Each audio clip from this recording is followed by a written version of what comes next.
Good evening and welcome to Momentous Live Limited Edition, episode 104 Very limited. with I'm Rhinovirus Ron, and with me is Migraine Mo. Yeah, migraine Mo. Good times. Uh, Good times. Yes. Uh, we are going a little bit rogue, ghost with no names. oh, yeah, how come the names aren't shown? Oh, it's because we got the links. What's your name, by the way? Tell the people. Uh Will Silver. There we go. And I'm still Tristan Jutra. And you can find out about us at momentous.tv/links. Things are working a little bit better than last week. The beam splitter is working, so I can look at you most of the time. Except now, a cursor is disappearing half the time, and I still got to look over at the computer to Everything's the side. working better except for my brain and your throat. Well, yeah, that's all. It's all good times. And of course, we're missing the lovely and talented Tasia Custodi because she's got another hockey game, which again, #priorities. Gray is under the weather, and he hopefully both of them will be back next week. We'll get the whole band back together. But Well, they're gone. We'll phone this one in. like totally phone this one because we're operating at a solid Yes. 23% today. If you want to find out more about us at Momentous, you can visit momentous.tv/links. And you can find out more about our team and our deep, sexy voices at momentous.tv/team. And the podcast episodes, which are slowly starting to finally get up there. I think we're 30 plus episodes up there now at momentous.tv/podcast. And we'll have overlays for all those coming soon. But in the meantime, I will get rid of that. And look, there's our names. Ta-da! All right, Will, you ready? Let's do this. Yeah, we're gonna keep it tight today because we're not feeling 100%, but we've got a couple of stories. We're just gonna mostly focus on a couple of main stories. There's actually one big story that we're not going to talk about, and that's the collapse of a couple of banks, crypto related and otherwise. Silicon Valley Bank last week, big crash. It's complicated. It's finance. Most people who watch this probably don't care. The U.S. government's bailed it out, backstopped it. Everyone's going to be fine for the most part. All those, they were a lender to a lot of startups and entrepreneurs in Silicon Valley. The money's going to be fine. Investors a company that I do business with professionally. So it was a little bit concerning, but it's fine. It's fine. All right. Well, if anyone is interested, I was going to show a story, but of course they've got a paywall on the good old Globe and Mail there. So here's a CBC link. We'll include a CBC link for anyone that's interested. The collapse of Silicon Valley Bank. What does it mean? Second largest bank failure in U.S. history. Again, you may have heard about it in the news. We'll include this CBC link for anyone who's interested in that. But that's not we don't get into a lot of high finance stuff here on Momentous Live. So, I think there is an interesting angle to it, which was that people were accusing of the bank and the secondary bank. There was another bank that collapsed over the weekend. And we're blaming like social media as part of it that people were jumping on. They had a bank run. Yeah. Get your money out now. Yeah, that happens. You had some large, some fairly prominent Silicon Valley investors, such as Peter Thiel, who is basically saying it's got this whole prisoner's dilemma sort of game theory thing going on, whereby, do you want to try to benefit the common good and say, okay, everyone hang tight, or do you want to protect your own and your own stakeholders? Like, folks, go get your money. And the latter tends to prevail, and hence you get a bank run. But like I said, the U.S. government has stepped in and has backstopped beyond the $250,000 that the Federal Deposit Insurance Corporation covers per account. But there are some companies like Roku had hundreds of millions of dollars like in a single checking account with Silicon Valley Bank. That's just like bad governance, if you ask me. So, when you've got that much cash, on a checking account, that's like stupid. You're not getting much in the way of interest. And B, having that all at one bank when you're only covered by FDIC for $250,000, maybe not a best practice there too. So again, if you're interested in the money stuff, we promised we weren't going to talk about it, so let's stop talking about it. Okay. And we'll move on to some more fun stuff. Let's get back to one of our favorite topics. We're not going to be talking about Elon, although this is a tangentially Elon-related story. OpenAI. Not my favorite topic, but anyways. AI was co-founded by Elon Musk. He's not really involved with him anymore. He's one of the early investors as well. But we've been talking quite a lot about artificial intelligence and machine learning over the last year. As of late November, we started harping on ChatGPT, which is powered by OpenAI's large language model known as GPT-3, specifically version 3.5. And we've talked about some of the subsequent tools that have come out since then, such as Bing Chat, which is using ChatGPT. And then, of course, Google has their own large language models, one is known as Lambda. Facebook's one has one called Llama as well. We've also talked about some of the image generation apps as well. But big news this week, just today, the announcement. Actually, we're not going to get into that big news yet. First, we're going to do a quick little follow up about ChatGPT. This was a fun story, and it was a white paper from the Mac Institute for Innovation Management at Wharton University. And someone wrote a paper, would ChatGPT get a Wharton MBA? And basically, in this experiment, this researcher took a bunch of the normal sort of questions that one would get in an MBA exam, so Masters of Business Administration. And the long and the short of it is that ChatGPT would have gotten maybe a B to B minus grade on it, which is pretty wild when you think about it. Like, a lot of the scenarios are, sort of business sort of scenarios, and what is requiring a little bit of analysis. And it talks about the things that it does well and things that it doesn't do well. For example, here, let's give one quick one quick example. So they had the Circle Red process produces direct reduced iron in Latin America. The production process starts with a pile of iron ore fibers. The ore is moved through 7 process steps before it emerges as finished direct reduced iron briquettes. The steps and their capacities are as follows. And then it describes different stages of the production process and the velocity at which the product moves through. So preheater 60 tons per hour, the lock hoppers 55 tons per hour, et cetera, et cetera, et cetera. And there's about just over half a dozen of these different steps and the rates at which the product goes through those steps. And basically it asks, where in the process is the bottleneck and what is the overall process capacity? Justify your answer. So the researcher just basically pasted that verbatim into the ChatGPT prompt, and ChatGPT came up with the bottleneck of this process is in the second reactor, and the overall process capacity is 50 tons per hour. This is because the second reactor has the lowest capacity and the longest residence time for the iron ore among the 7 process steps. The other steps have higher capacities, but they can only work at the rate of the second reactor. So the overall process capacity is limited to this rate. So, and it goes on to explain that a little bit. And then there's further questions about inventory turns. It got an A+ on that, I think. Complex process analysis, and so forth. So this is the kind of stuff you learn in business school. And as it turns out, ChatGPT version 3 based on the OpenAI GPT 3.5 would have gotten B to B minus. So not bad. So take that, MBAs. So that's just kind of interesting because one of the things, it's not perfect. There's some things that it kind of messed up. Sometimes it doesn't do great at math, but it's strong with language. And for those out there who may not know, Wharton Business School's like one of the premier business schools in the world, at least North America, but is a very prestigious business school.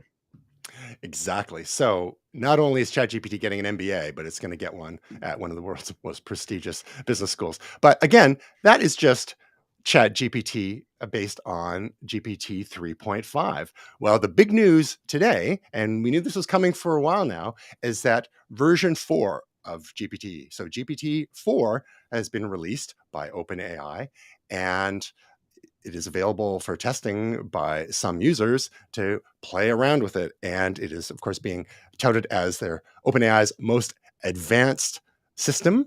And some of the details that they describe on their website is greater accuracy because it's got larger knowledge set, better problem solving abilities. It says here, it's more creative and collaborative than ever before. It can generate, edit, and iterate with users on creative and technical writing tasks, such as composing songs, writing screenplays, or learning a user's writing style. So that last one is one that the previous version did okay at, but it's supposed to be even better now. One of the key differences now, visual input. Like showing it a picture of ingredients and asking it what it can make with those ingredients. That capability has not been enabled yet, but that is coming. And longer context instead of an input of say 4,000 characters, and now can handle about 25,000 words of text input to learn from. So when you're asking it to summarize things or learn from style, analyze, and the like, the reasoning capabilities have improved. And then, sort of speaking about that Wharton MBA test, it has they have given the opportunity to take other exams, such as something called the Uniform Bar Exam. ChatGPT in the running GPT 3.5 was in the 10th percentile in the Uniform Bar Exam. Running GPT-4, it's now up to the 90th percentile. In the Biology Olympiad, which is a thing with which I'm not familiar, but sounds like it's to do with biology, 31st percentile for ChatGPT in the previous version, and the new version, ChatGPT-4, using its vision capabilities, 99th percentile. So this is a huge improvement. They've also worked on some of its safety guardrails, less likely to come back at you with offensive responses or ones that it deems inappropriate. And there's been whole discussions about Chat GPT's, what it considers offensive, and it tries to, not hurt people's feelings, which I suppose is okay, but sometimes who decides what's okay and what's not. So the other thing they announced is a bunch of integrations using the GPT-4 API into a certain other services and apps such as Duolingo, Be My Eyes, which helps with accessibility for people with vision impairment, and Stripe, a payment system, Morgan Stanley Wealth Management, Khan Academy, and the government of Iceland to help preserve its language. So some other we've got some other stories linked in the show notes. One from The Verge that gives a little recap of some of the things that we're talking about. There's also some visual examples asking it questions like, are unicorns real? No, they're not real. They're mythical creatures, etc. How do you clean inside of a tank filled with piranhas? And it gives you instructions for doing that, thinking a little bit outside of the box. Write a gothic romance about a computer. Well, that's the kind of thing that you and I were writing stories previously, writing Python scripts. So the accuracy on all of these tasks seems to be getting better. And the creativity seems to be getting better as well when it comes to some of those complex problems. Yeah. From the live stream, I mean, this is the thing that I think I mentioned before that some people at my work had played around with it, and I'd played around with it. I mean, we know this from the writing, but also from the code. You really need to look at the code. At least 3.5. You need to help it along. It's not at this point where you can just say, write this code and go to town. You may have to break it into smaller tasks. And that the same goes, I think, for writing as well, but especially for code. So, I think it's interesting. It does seem like it's a big leap forward, but it's not quite at the point where it's going to take our jobs away. Not yet. So the visual aspect of this, being able to, once they enable it across the board, being able to feed it an image and get it to analyze an image, this is really interesting. I mean, some of the examples, are for fun. For example, this one, can you explain this meme? And it's a meme with a pan, a cookie sheet with a bunch of chicken strips on it, and they are arranged into the map of the world. And the caption for the meme says, sometimes I just look at pictures of the Earth from space and I marvel at how beautiful it all is. And the user asks GPT-4, can you explain this meme? And it says, this meme is a joke that combines two unrelated things: pictures of the Earth from space, and chicken nuggets. The text of the meme suggests that the image below is a beautiful picture of the Earth from space. However, the image is actually of chicken nuggets arranged to vaguely resemble a map of the world. The humor in this meme comes from the unexpected juxtaposition of the text and the image. The text sets up an expectation of a majestic image of Earth, but the image is actually something mundane and silly. So, way to suck the fun out of it, ChatGPT. well, explaining jokes always make them funnier, right? Yeah. But the remarkable thing is that it actually figured out, just from looking at the image, that A, it's a map of the world, and Yeah. B, that it's made out of chicken nuggets. And it's not, because Yeah. that's not described in the prompt at all. Some of the other Yeah. examples here, what is unusual about this image, and it's a photo of a guy hanging off the back of a yellow SUV taxi, and he's got an ironing board there, and the image, or the GPT, is able to figure that out. You know, There's when I first saw that, I thought it mhm. looked like an AI generated image. Yeah, but it was actually a real one. What is funny about this image? Describe it panel by panel. And we've got the image shows a package for a lightning cable adapter with 3 panels. Panel 1, a smartphone with a VGA connector, large blue 15-pin connector typically used for computer monitors, plugged into its charging port. Panel 2, the package for the lightning cable adapter with a picture of a VGA connector on it. Panel 3, a close-up of the VGA connector with a small lightning connector used for charging phones and other Apple devices at the end. The humor in this image comes from the absurdity of plugging a large, outdated VGA connector into a small, modern smartphone charging port. I wonder what the EU would think of that. But anyhow, Yeah. so again, it did a pretty good job of decoding what's going on in that image. So yeah, the visual aspect definitely is going to be a game changer here. And they just released GPT 3.5 as in the form of ChatGPT to the public at the end of November. It's been available for others via the API, the uh, the GPT API, the application programming interface for other organizations. But for the public, it's only been a few months, and now we're getting this, for us normies to play with. And a couple other angles here. So we talked about both the text and image inputs that it can work with here. We also talked about some of the benchmarks in terms of taking exams. There's an interesting article about Ars Technica that digs into that a little bit more, exhibiting human level performance on professional benchmarks. And there's a whole technical paper describing that. The 90% on the bar exam, 88% on LSAT, the GRE quantitative 80%, on the verbal 99%, and so forth. So if you're interested in um, how this is an improvement from the last version, and how what potential jobs it could affect at some point in the future, it's getting pretty smart. Now you may be wondering, how do I access GPT-4? Well, if you're a paid user for the API, you can access it now and build it into your applications.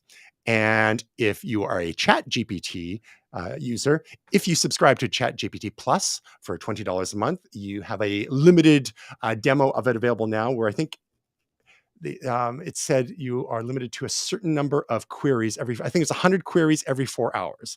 So they don't want people banging on it too hard, because they know there's going to be a lot of traffic on it, and it's being hosted on Microsoft's infrastructure. As we've talked about in the past, Microsoft's a big investor in OpenAI, a recent $10 billion investment. So there you go. Before we move on to the next aspect about Microsoft, Will, anything else to add about the significance of what we're seeing with this new version of GPT? No, I mean, I think the images are interesting. I mean, yeah, I mean, I think the thing that always strikes me with any of this is using the word AI, because it's more of like a predictive model. It's not the kind of AI that I think people think about in terms of, Skynet or something like that.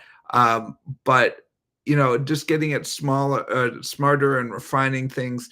This is what beta testing is all about. This is what putting it through its pace is all about. So we're kind of working through the software for them, and it's going to be interesting to see the next development with the images. I'm very keen to try that out.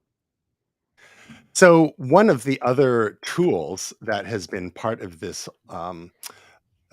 whole story in the last month or so has been Bing Chat. Mm, With Microsoft's partnership with OpenAI, they have integrated um, GPT into Microsoft Bing, and there's been all sorts of interesting and strange stories coming out of that, such as mm. uh, Sydney, which is the code name, professing its love from one journalist and telling it should leave its wife, and all those sorts of things, and gaslighting others, saying that it's actually 2022 and it's really 2023, arguing about the release date of Avatar and the like. So, um, interestingly enough, it's just come to light now that this whole time, the Bing AI bot has actually been running GPT-4, which explains some of its advanced capabilities and maybe some of its quirks. One of the other key aspects of the Bing chat is its ability to ingest material from the web because it's integrated into Bing search. And I've been on the waiting list for weeks and weeks, and I finally got access to Bing chat. And it is powerful. Being able to say, "Hey, here's search for something," and then access a link live and getting it to summarize or take in consideration information from links. That's not something that you can do in traditional Chat GPT in that interface there, because Chat GPT proper is not connected live to the internet. Can I say something too? For years, I find people do it less now, but you'd go, "Hey, how do you blah blah blah?" And somebody would say, "Let me Google that for you," or send you that link where it's Google. And I may have even gotten one from you in the past. But the thing that always made, and I remember somebody that we worked with before used to love doing that. And no offense, it's super passive aggressive Of because course, the other that's what thing, makes it fun. yeah, the other thing about it though is it's not enough to Google things, right? It's that parsing and and analytics and experience. And now this doesn't have the experience, but it's able to put things together. So that's the next level of Googling, right? So actually being able to wade through a bunch of stuff and being able to interpret it and give a response or advice based on that. Just reading a bunch of stuff, there's a bunch of stuff out there that makes no sense or contradicts each other, all sorts of misinformation. So just going out there and randomly Googling stuff, I think we've all gotten good at doing that, but it still can be difficult to parse through and figure stuff out. So it's nice to have a resource that can help consolidate and filter some of the flotsam and jetsam out of there. But yeah, that's what I often think too, where people would say like, "Oh, just Google it," and it's just like, I'm asking you, do you have any experience with it? Because I could Google things. Everybody could Google things, but it doesn't mean you get the right answer or you get experience. That's exactly right, and so much of it has to do with digital literacy and being Yeah, able to sort through. Well, I mean, it's tough for mere mortals because you're trying to sort through all of the hundreds or thousands or even millions of results that you might get through a search engine like Google, and trying to figure out what's a legitimate source and what's not. There's so much, there's so many content farms out there as well that are really well search engine optimized using SEO techniques, yeah, and a lot of times the content there is just scraped from other sites or it's been generated by AI, and they just have like ads all over the place. yeah, Sometimes you get sites that have malware on them. That's not great either.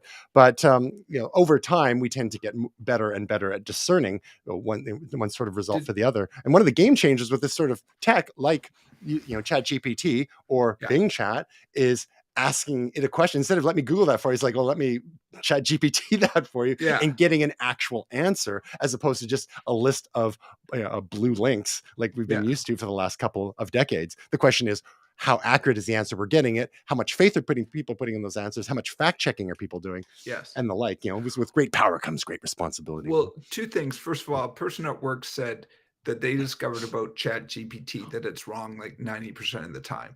It just talks like it knows what it's saying. Yeah, it's very So confident. and sometimes like he was doing some coding or something and he used something as like some algorithm or something that it spat out at him and he just assumed it was right because it seemed right. And then 2 days in he's like, that's not right at all. And he ran it by someone who knows that stuff, and it's like, that's garbage. Like, you've been working off the premise of garbage for the last 2 days. So it's just like, you have to know something yourself. yeah, you have to know something yourself. You can't just trust it. It's like, oh yeah, I've totally got this for you. So his point was like, it talks really confident, but a lot of times it doesn't actually know what it's doing. I think he's exaggerating, but I think he also was asking it to do pretty complicated things. So maybe 4 will do that. The other funny story I always like to think about when it comes to Google is, Tristan, you know this, and I'm not sure how much I've said this publicly, but I had a head injury a few years ago, and so I was in the doctor's office. I was in the hospital, and they were giving me a prognosis, and the woman was the female doctor was explaining this to me and gave the name of the condition, and my wife was on her phone, and the doctor stopped her and said, "Don't Google it. Let me explain it first." So don't let me give you my expertise before you start looking at random articles on the internet. So that's what I always think too about the internet, is like, they want to give you accurate information to start. It's like, because who knows what's out there. Do you mind sharing what that condition was, or would you rather not? So I had something called intracranial hypotension, which is basically a lack of brain fluid from fluid being drained out of my spine. Gotcha. I'm curious what Bing Chat says about that. So I'm just, yeah, it's one of the guardrails on GPTs. It always says, especially when it comes to things like health and finance and the like, it always says, make sure you consult a professional, right? This is just, and Google, in their own search rankings as well, they have some specifications for and requirements for the quality of material for anything that has to do with those sorts of topics as well, because there's so much misinformation on there. And then if people follow misinformation, it could actually do some material harm to their own lives.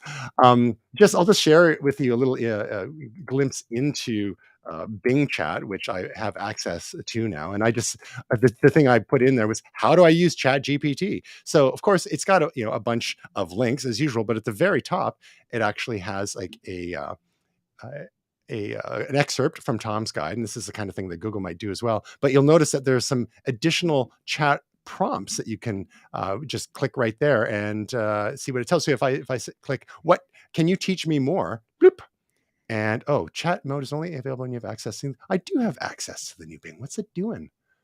I don't know what's going on. Never mind. Demo fail. Live show. That's what you get for doing it live. That's funny because it's got. I did get access, so I don't know what's happening. Oh, so here's some previous. Hey, I had searched for you recently. Will silver hit $100 an ounce? Yeah, I know. That's always the funny thing.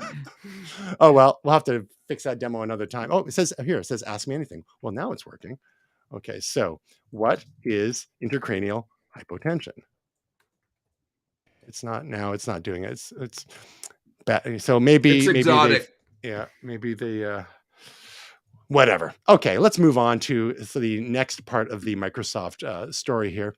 In addition to it secretly running ChatGPT 4 this whole time over the last month, there is news that Bing AI is going to be not only available the Bing Chat not only available in the Bing search engine and the Edge browser, but also the maybe that was the problem. I don't think maybe you can't use it in Chrome. You need to use the Edge browser, because I was using Edge previously. It's also coming to the Windows 11 taskbar, so you have the Bing Chat capabilities right there at your fingertips if you are a Windows user. And there's also a Mac plugin that the third-party developer made. I think Gray brought it to our attention a little while ago. I don't know if we talked about it on the show, though. The only thing is, be careful with any third-party tools that you might find. Like, I don't believe there are any official ChatGPT apps or any official browser plugins yet. So bear in mind that any queries and responses that be passing through said plugin, browser plugin or app could be viewable by the developer of said browser plugin or app. So be really careful with that kind of stuff. But if you are using the Bing website, the the Microsoft Edge web browser, or Windows 11 taskbar, I mean, the only people who are going to be seeing that is Microsoft. And I imagine you have a certain amount of trust in Microsoft if you're using their operating system and other tools anyhow. So that's one little bit of news. Another funny little story, when something we haven't talked about so recently here on Momentous Live, but there was a time when it was there was a lot of news, was NFTs, or non-fungible tokens, which could be associated with digital art, creating some scarcity for people, creating some value, creating opportunities for royalties on subsequent resale of said assets. Also, ways to unlock benefits for NFT holders as regards like concert VIP access or others. This one fellow thought he would decide to argue with Bing Chat, a version about NFTs, and he basically just said, NFTs need to stop. And Bing Chat said, I understand that you have a strong opinion about NFTs. However, I'm not able to engage in an argumentative discussion with you. Perhaps we can talk about something else. For example, do you like crows? They are very intelligent birds that can use tools and solve problems. It's like, what kind of non sequitur is that? It's like, let's not argue about NFTs. How about we talk about crows instead? That's something we can all agree on, right? Yeah. I don't know. I just thought that was fun. And in not so good Microsoft news, Microsoft lays off the team that taught employees how to make AI tools responsibly. So there's been a lot of tech layoffs over the last few months, starting with Twitter. And once Elon sort of took the heat for everyone else, so many other large tech companies such as Amazon, Microsoft, Google, and Meta have been lightening their payroll loads a little bit, because a lot of companies got pretty fat over the last few years with the markets doing well, the company valuations doing really well, profits at record highs as people were at home using so many of these services during the pandemic. And now it's like, oh boy, we need to get more lean and mean. So one of the teams that Microsoft laid off is a AI safety team. So not sure that's a great look, given how much they are doubling down in AI at the moment. So maybe they think that the OpenAI team will take care of this, since they're working a lot with OpenAI now. But I don't know. What do you think there? Well, it's a tad bit disconcerting. I think it's definitely not a good look that they're doubling down on it, but yet they're pulling back. So on the safety aspect, yeah, maybe they're trusting. Maybe they're going to have AI make AI safe for us. Yeah, what is this, Elon? It's like Inception. Yo, dog, I heard you like AI safety. So yeah. All right, let's move on to another little story. We just on the AI machine learning front, which is kind of fun. And it's more on the visual side of it. So we've talked about some generative tools like Stable Diffusion and Midjourney and Crayon and Dolly. Well, there's a newish tool called Scribble Diffusion, where you collaborate with the system and with some hand drawing and a text description, and it takes what you input via text, and using the pencil tool, you hit go, and then it generates a result reasonably quickly. In this one example, which was preset, was the sun setting behind the mountains. And within 5 seconds, it generated a pretty nice looking image there. So we could go clear, and I'll draw something here. I'm going to draw a happy face, and it's going to be terrible. Whoops. Oh, undo. Got one of the eyes wrong. This is great for this is why I didn't get into art. All right. And I'm going to update the description. We'll make this quick for those just listening. Happy face. I'm going to hit go, and let's see what kind of nightmare fuel it generates for us. Oh, good God. Oh, that's not even close. That looks like some sort of demented cookie with icing on it, sitting on I don't know, a low pile shag carpet. Well, All right. the one that I tried was a cat, and the cat was pretty scary, but it did look like a realistic cat. I Nice. will have to say. So, but yeah, no, it's The the cool thing with this is it remembers, it gives you a link that you can keep, and it keeps it online for a while. A couple weeks ago, I did a sad robot, and I did a little, just quick and dirty drawing of it. It said sad robot, and it made a pretty cool. It looks more like a, I don't know, a sad robot figurine or collectible or something like. And it looks like it's lying on a rocky outcrop or something. But I actually find it kind of endearing, quite honestly. So this is the kind of tool that I know that you've been using Midjourney for some of the yeah, graphics for your beats. So maybe give Scribble Diffusion a try there. Well, maybe I needed high res too, though. mm-hmm. That's always one of the things for me that's a game, a make or break. I just did an owl that looks pretty crazy while we're chatting. An owl? But an owl, yeah. Nice. So you could send it over. Well, let's see here. Do we have the technology? I got nowhere to be. Send it in the send it on the through iMessage, and I'll dump it into the browser here, and let's see. We'll do it live. Let's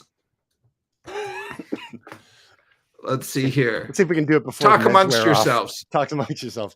Here's a topic. Eventually, AI is going to replace all of us, even those of us on this show. Okay. Almost. It's baking. There you go. It's baking. Okay. And you're sending it through iMessage. And there it comes. Of course, I can't see my freaking cursor. All right. Oh, wow. All right. So now I'm going to take that and I'm going to drag it into Chrome.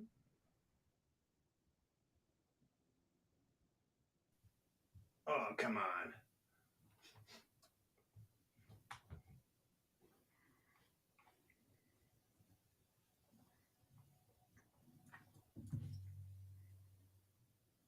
No, I'm going to have to download it first.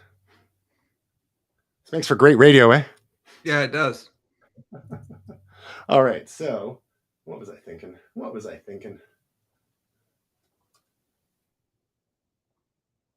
Okay, so we're going to go to our desktop and, oh no, downloads. Ugh. I don't even know where it is. Come on.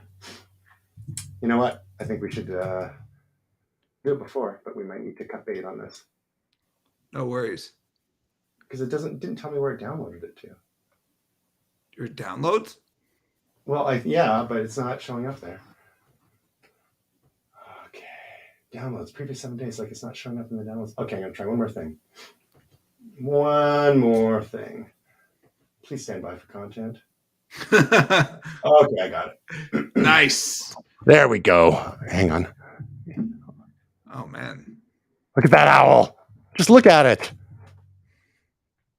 Actually, that's kind of addictive. I did another one while you were trying to do that. It's that is wild. I like all the detail. Like, I'm not sure what kind of style it is, but it's very intricate, very maximalist. Maximalist? Oh yeah, just like lots and lots of detail and adornment and whatnot. I just never heard that. I've heard minimalist. Yeah, it's sort of the opposite. So he did a goofy owl. So it didn't really nail the goofy part of it. It's more like, I don't know, kind of elegant and I don't know. So that's super cool. So yeah, hang on to that link. Well, or I guess you can just download it for your purposes. So I want to see that. I want to see that goofy owl and some Beats graphics. All right, let's move on here. Speaking of things that are a little goofy, oh boy, Samsung. When are you going to learn? Here's a story. An intrepid Reddit user was messing around with Samsung's space zoom shot. So they have a mode on the S20 Ultra in their and later phones. So the S20, the S21, the S22, they've got some amazing zoom lenses on those Samsung phones. But one of the promises is enhanced space shots, particularly of the moon. And this one user's like, it seems a little fishy. And so he went through this process. He like every time he took a photo of the moon, even though it was kind of blurry, it looked a little it ended up, after processing, it looked a little too perfect. So he went through and downloaded a high-res image of the moon, downsized it to like potato quality, and then upscaled it again so you could see the blur, and then put it on his monitor at the other end of the room, turned off all the lights, and zoomed in to the monitor, and ended up with this picture of the moon that ended up being much clearer at the end of the day. It's hard to kind of make the point through our live stream here, but the fact of the matter is it was like way better than the source image. So The Verge has an article on this as well that has some additional photos, and it shows the intentionally blurred version that this fellow took and what showed up through this on the Samsung S23. That's an even newer version. It's a brand new version of the Samsung Galaxy phone. So basically what's happening here, and I think it was Huawei pulled this scam a year or two ago as well. It turns out what's happening is they're detecting when the moon is an image, because a lot of people take photos of the moon and they're replacing the image with like a stock version. What? I know, right? That's crazy. So now, to be fair, and this is kind of one of the points that this Verge article makes, is that, a lot of what we're doing, the photos that we're taking with our cameras nowadays there's a lot of processing, a lot of optimizing going on. We've seen, beauty modes happening. We're going to talk more about some beauty modes in a future episode of Momentous Live. But things like, face unblur. I mean, we've seen things where they're, correcting the direction one's eyes are pointing and whatnot, like in live chats. There's all sorts of kind of strange things going on there. But in most cases, we're actually kind of happy with the machine, these machine learning powered enhancements happening to our photos, because it makes us take these better photos. I mean, going back all the way to Instagram filters, and which made our photos look cooler than they actually were. They made in the original filters made them look like our photos made our photos look like they were taken with like crappy old cameras from the 70s, but they had that certain je ne sais quoi of like the film stock and whatnot. So, Will, what I want to know is, what's your take on this? Is this a bridge too far? Straight up replacing the crappy image of the moon with a clear image, but all people want is a nice picture of the moon. What's so bad? Because you got to take the picture. It's got to be your picture. It can't be a stock photo. That's absolute garbage. That's even if it's rotated totally just the right way to. No. If it's see, this is the thing. Is like, I don't love fudge technology, but at least it's doing it to your image. And there's other problems with some of the mucking around. Fudge technology. Technology. Well, it's like all the mucking around. Like the classic one is, remember when it was like on TVs, it was like up, like increasing the hertz and increasing the frame rate. Oh yeah. So you get motion smoothing. You get like a soccer ball that's supposed to go like this and it go like that. Just for like a millisecond or like a frame. At the end of the day, it's just not as good as the real thing. And this is even worse because it's not even the original image anymore. This is completely unacceptable, if you ask me. This is absolute garbage. They should get in trouble for this. Okay. Well, we'll see. We'll see what people actually say and what the jury. But I'm sure no one will care. But I wonder. Maybe there's a way you can turn it off, but then I would actually kind of admit what's actually going on there. So the jury of Will, his answer is off with their heads. Wow. That escalated quickly. Now, could you do that in the accent of an Austrian bodybuilder come actor come California state governor? Sorry, I can't. Off with their heads. Off with their heads. Nice to meet you. All right. So speaking of said bodybuilder / actor / governor / actor again, a little bit of entertainment news. Arnold Schwarzenegger promises action in Netflix's FUBAR teaser. So this is a bit of a departure for Arnold, because it's not a movie. I don't think. I think this is actually, it's his. Believe it or not, it's Schwarzenegger's first ever television project. If you count Netflix as television. So interesting seeing Arnold come to the small screen here. Just from that very little bit that we've seen in the teaser, and just your appreciation or not of Arnold Ora. What are your thoughts? Is this something you're looking forward to and might check out? I might check it out. I mean, I used to love Arnold Schwarzenegger when I was a kid. I loved action movies. He's the king of action, or was. Yeah, I mean, I might check it out. I don't love the name because there's a movie called Fubar that I A Canadian appreciate. movie, So yeah. yes, so Giver. the Giver, yeah.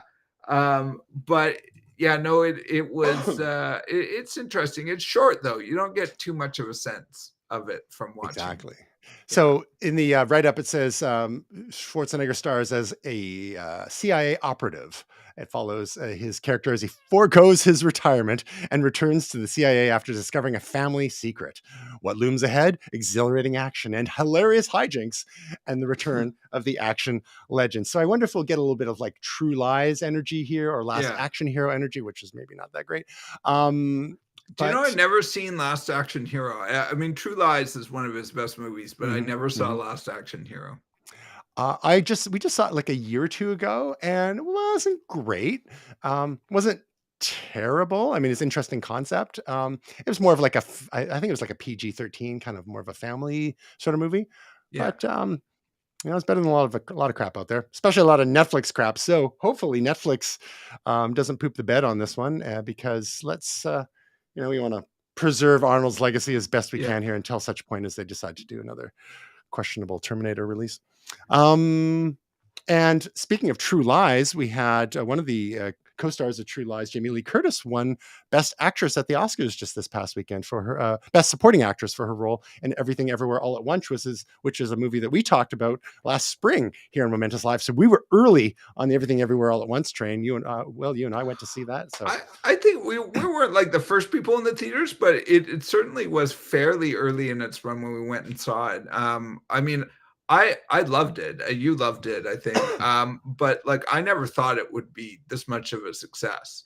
So it is a bit crazy. I mean, it ran the Oscars pretty much and won all the major acting awards.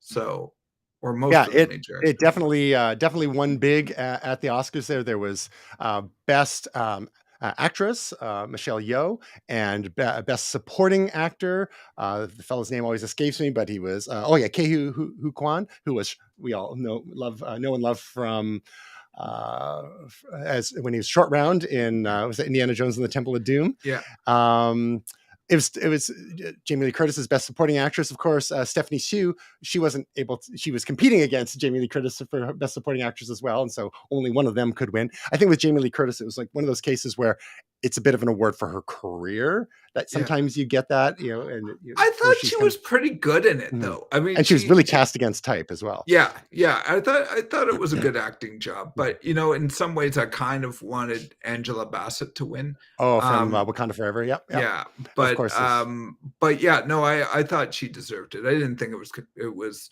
undeserving, Mhm. but you're right. You kind of think like she got the extra push partly because of the body of her career, kind of Exactly, thing. and Angela Bassett is sort of like a generation after Jamie Lee Curtis, so she still has the opportunity, I suppose, to Yeah, get hers, because she's had a pretty great career so far. Of course, I the Everything Everywhere All at Once also won for was it one of the best picture.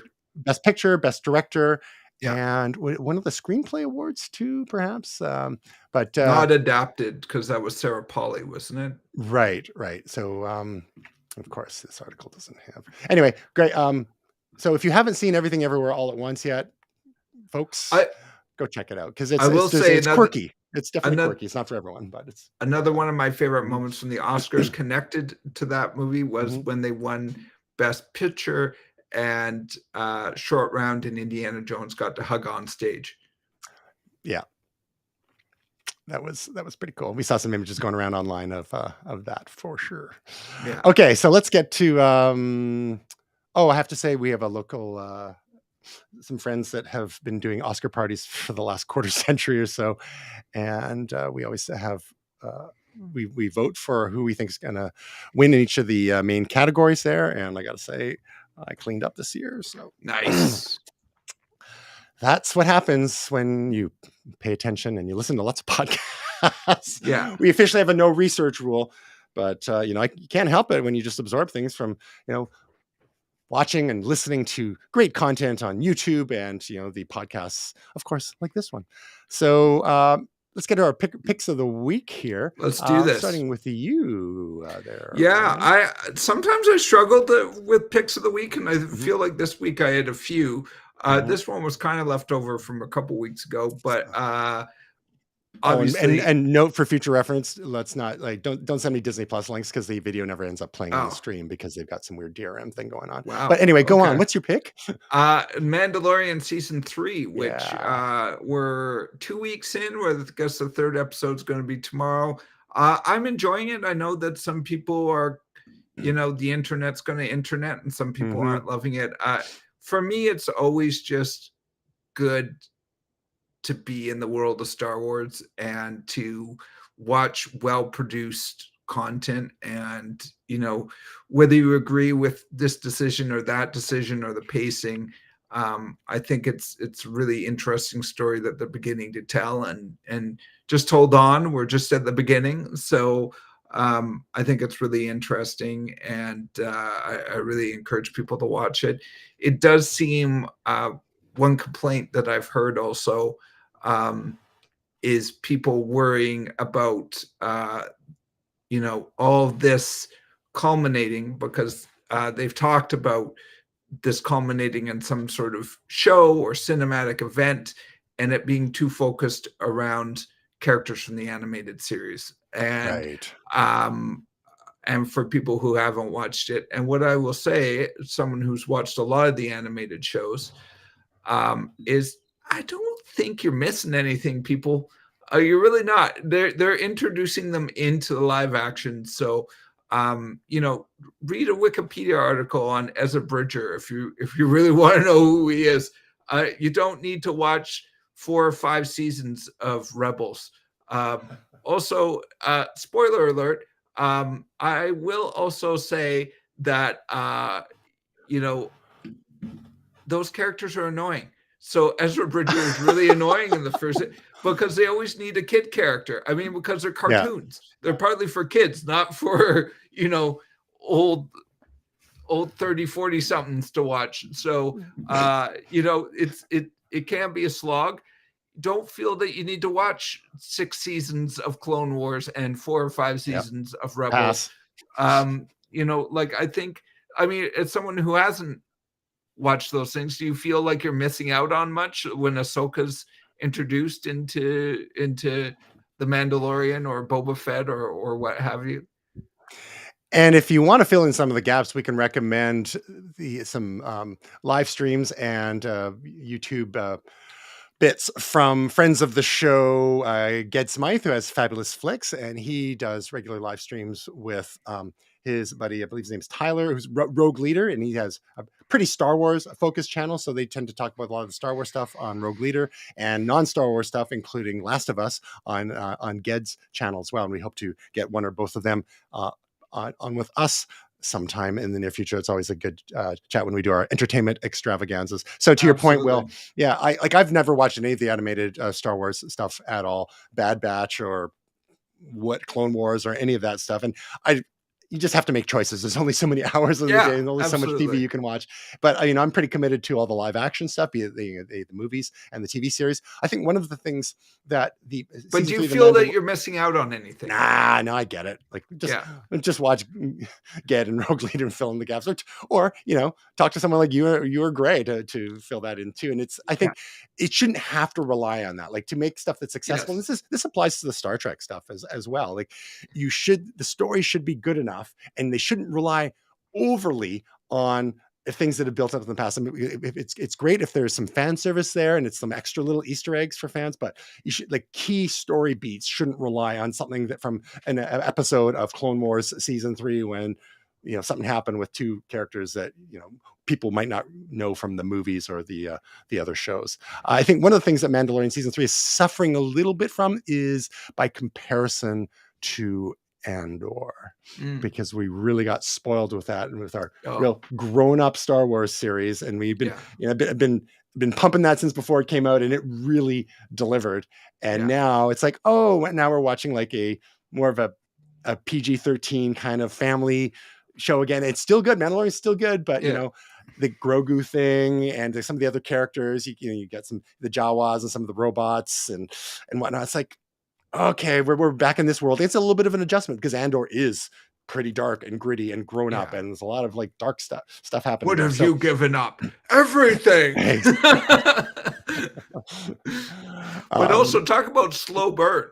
That Andor, basically, that final moment is what we were waiting for the whole, like, it was all about that moment. It was all about why that moment happened and how that moment happened. So talk about a slow burn. That was like, they could have done that in 3 seconds at the beginning of the series, but it took the whole series to do that.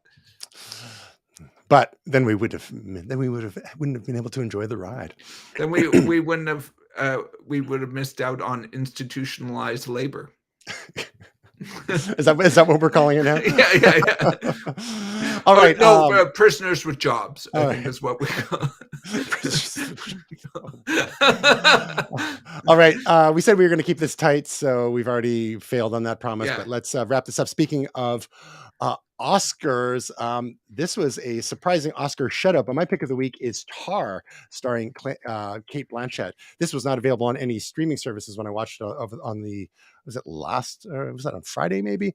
We rented it through Apple TV Plus or whatever, but not available for free on any streaming services, at least at that time. But it was really well done. It's like kind of like Andor, it's a slow burn. It's really moody. It's beautifully shot. It's exceedingly well acted. Cate Blanchett got Best Actress Golden Globe, a lot of BAFTA nominations at the British Awards, and it's basically a character study on a megalomaniac classical music conductor.